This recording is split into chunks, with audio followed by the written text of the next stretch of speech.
Nakatanggap po tayo ng report galing sa ating counterparts na meron pong nagbagsak ng mga humigit kumulang sa yung isa ang sabi 1.5 tons, yung isang sabi po 1.7 tons.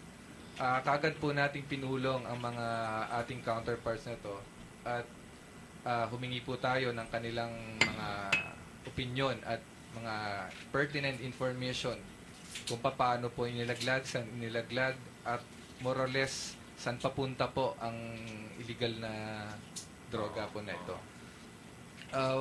Pagkatapos po nating ma-receive ang information na to, nakipag-ugnayan po sa atin ang mga particularly dito po yung mga investigador galing sa China po na kung saan po sila po nakasabat ng fishing vessel na allegedly galing daw po yun sa isang bansa sa South America.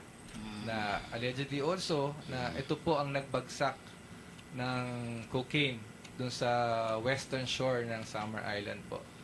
Ngayon, dahil sa impormasyon po na yan, maganda po ang kinahantungan ng kaso nila ngayon sa China. Masaya po ang ating Chinese counterpart doon na kung saan po medyo na palakas nila ang kaso against doon po sa nakapiit ngayon ng mga Chinese national sa China po. Yung mga nakarating sa China, mayroon pong dalang droga? Accordingly po, paglapag po ng barko ay empty na po ang... Pero yung ebidensya nasa Pilipinas, Yusek, dito sa atin. Yung iba po nasa Pilipinas. Ito, may text dito, basahin natin sa Andy. Nakalagay dito, Sir Andy Cabebot, if no bail sa drug traffickers, sana hindi sila ma-deport or ma-extradite, sabi. Samantalang ang mga Pinoy sa China raw, involving drugs, bitay.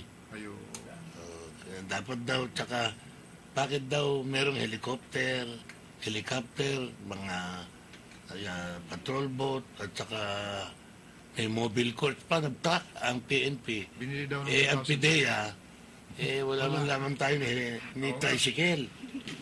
Pakibanggit nga yan, Director, sa problema ng logistics ng gamit. Ito, nababasa natin to. Meron pa rito, ayun kay Elsie naman ng Valenzuela, talamak na ang bentahan ng paggamit na droga sa may Duarte Street at Maya Street ng Ugog, Valenzuela. Pakicheck na lang yun, Director. Yung tungkol po sa gamit, yung sa issue po ng logistics. Actually, tutalaon na sabi na po ni Secretary tungkol sa budget. Dahil magsisimula na po tayo ng panibagong budget hearing come September or October po. Gusto ko na rin po i-maximize itong ating pagkakataon. Dahil isa lang naman po, logistics is just one of the problems sa isang organizational development na kinaharap ngayon ng aming ahensya. Doon po sa budget po, totoo po yan, talagang may kakulangan po ang mga allotment natin or allocations.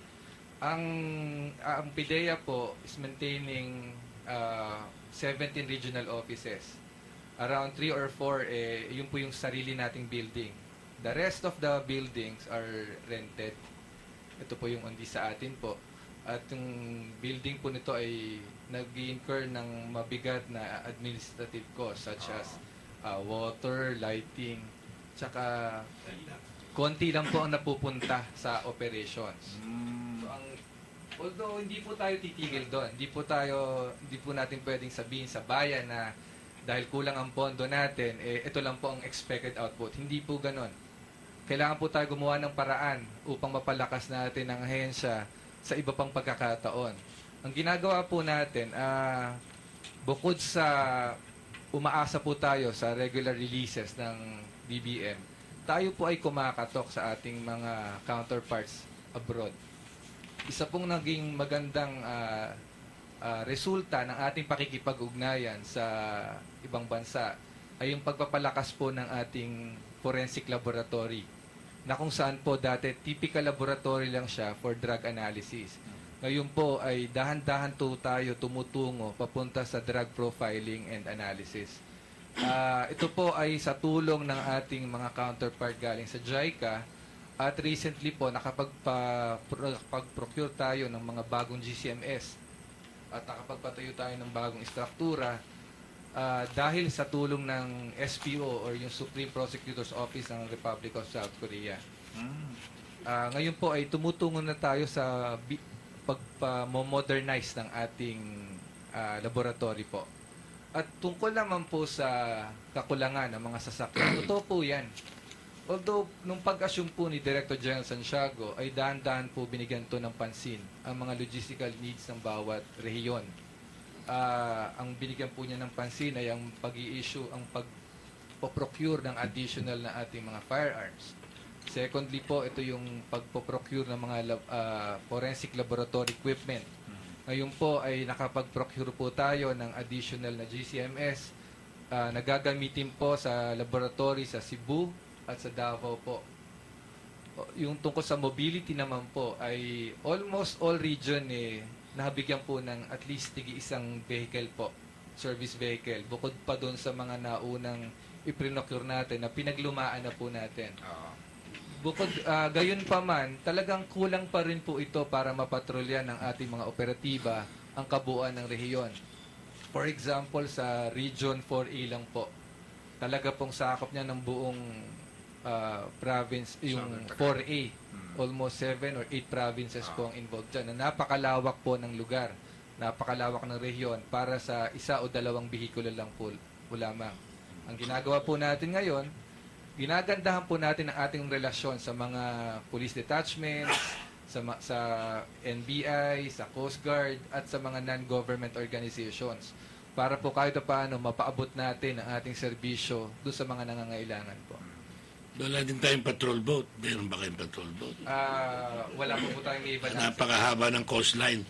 Sa Pilipinas, isa sa pinakamahaba siguro sa buong mundo. Ang coastline natin, pwede sila magbagsak kahit saan dyan. Kamukha sa Pangasinan lang, napakahaba nun. Naalala nyo, doon nalaglag yung ilang drum na worth billions sa may Dasol.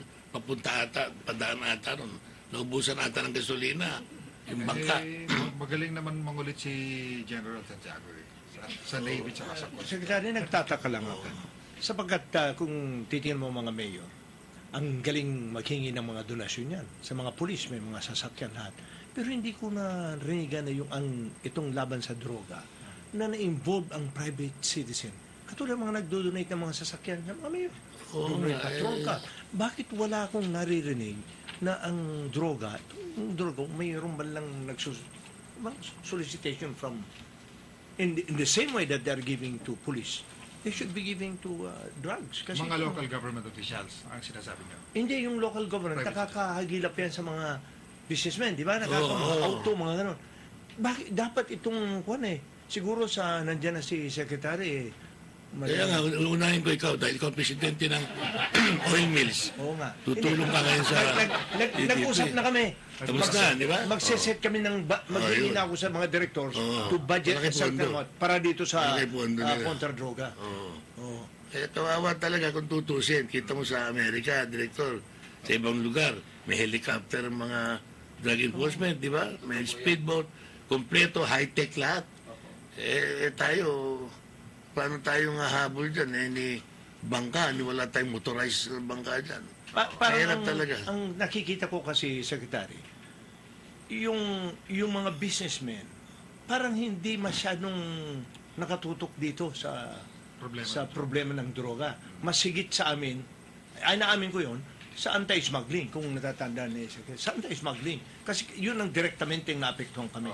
Pero siguro dapat ma-orient natin ng mga businessmen na ito'y isang talamak na Salamat sa Federation of Philippine Industries. Oo, dapat nilang malaman na si Jose Galvante. Mr. Chairman,